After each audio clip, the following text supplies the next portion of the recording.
So we promise that we will keep brother's secret.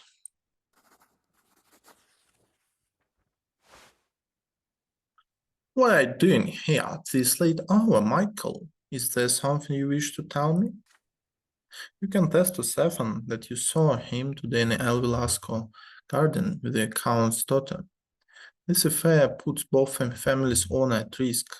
Yet you say you are happy for him. You can see how much he cares for her. No matter what, it is worth the risk.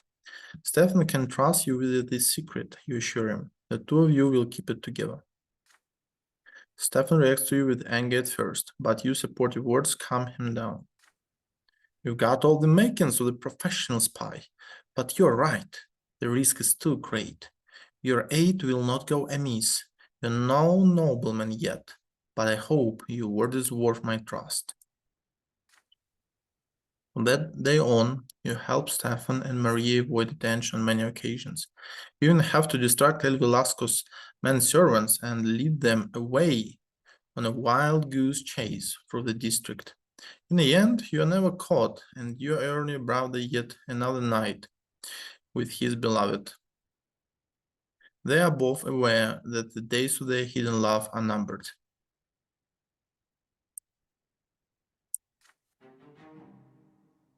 But how will your escapades affect the family's reputation? You and your brother agree, whatever happens, happens. Young love is worth this risk. Great. Spirituality is bigger. The same about ingenuity. Ingenuity, yeah.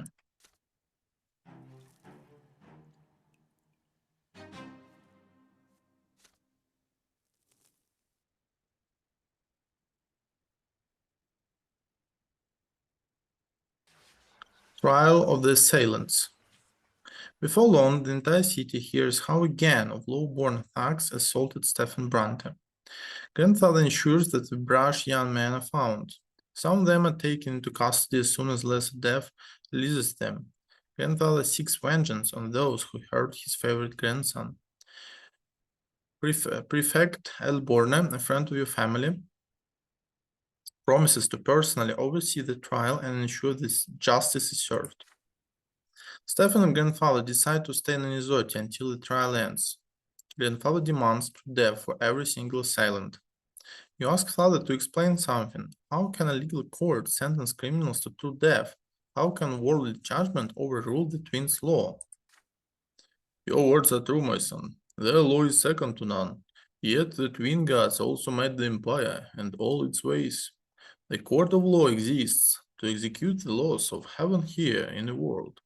Should the court of law sentence a person to death, the law high above will always enforce it, and so every execution brings true death. The commoners who assaulted Stefan, a born nobleman, have committed a grave offense. There is no doubt about that.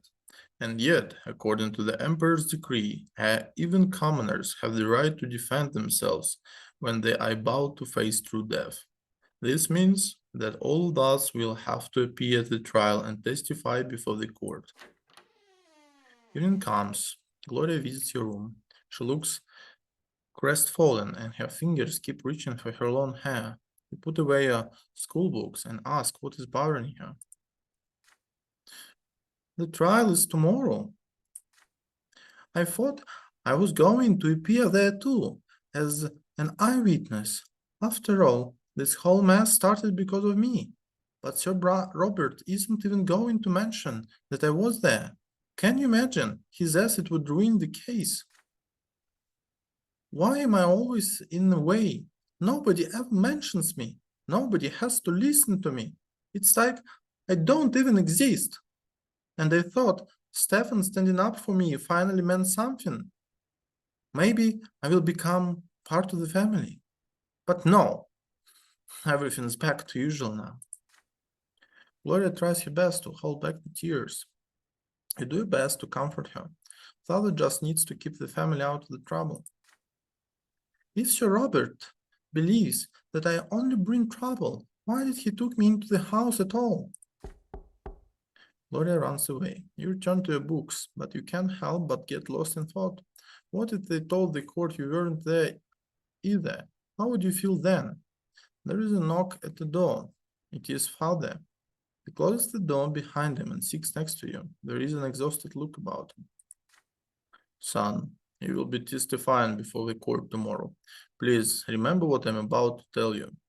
Gloria wasn't at the ruins at all. You went there with your brother to inspect this historic site.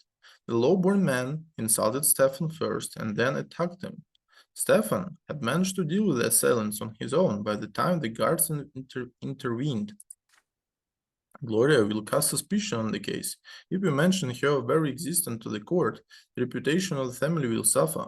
Your grandfather will never forgive me if that happens. Do not let me down. We are all counting on you. You recall the night of the fight like it was a moment ago. Gloria sprawled under the feet of these cackling thugs. Her poetry, her greatest treasure, scattered on the ground. She thinks she's all noble. She thinks she's all noble.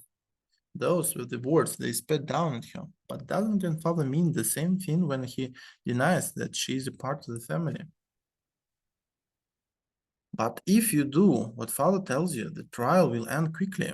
Those commoners will face true death for assaulting a noble. If you mention Gloria, things will get complicated, and you cannot predict how the trial will end. Which is more important to you? What is right? What is just? So we have next option, support father. So you will do as father told you and avoid mentioning Gloria to the court. And in this case, it's so these commoners will face true death, and that's it. We can lie to father. You give a father now, but you will tell the truth later, and we will tarnish the family's reputation. Or we can convince father to change his mind. The problem is that we have power 0, and if we do now, it's going to be less than 0. Next time we cannot make a decision. But of course, it's up to you. You're determined to change father's opinion and make sure Gloria gets the fair treatment she deserves. So what should we do? Please tell me. Exactly right.